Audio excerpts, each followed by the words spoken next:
Africa Day celebrates the formation of the Organization of African Unity in 1963, and it's a day to celebrate African unity and subsequent battles to defeat colonialism.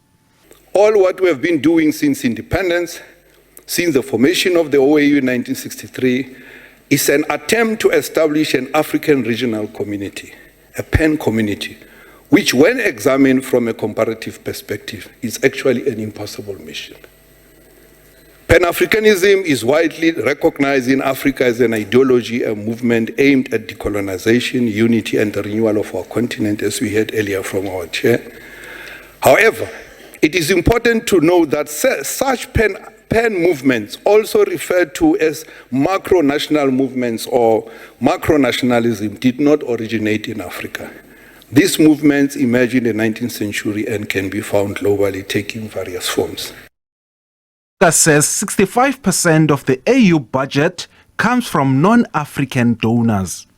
Our budget is not invested in infrastructure, in development like that of the European Union. Ours goes into programs, operations, and peace support missions.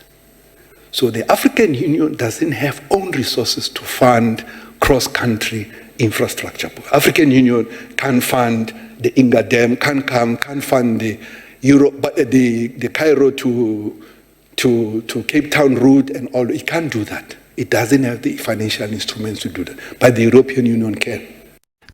Also calls for African countries to maximize the opportunities presented by the Africa Free Trade Area Agreement. The EU has already pledged over €1 billion towards the AFT, and it's anticipated that South Africa will use its G20 presidency to eliminate trade barriers with other regions. Uses this muscle that it is working with Europe and constitute more than 40% even in UN bodies together as the two continents, that we can have a formidable force that even talks to the financial architectures that often forms barriers for trade for our small and medium enterprises. Socio-economic development, cultural unity, self-reliance, and self-determination remains the founding African dream. Truly seek is to promote public African economies that ensure partnership, collaboration, and restitutive discourse that represents and promotes our talent, aspirations, values through an ecology of knowledges against the universalist body of knowledge that reproduces rather than recreate Africa differently.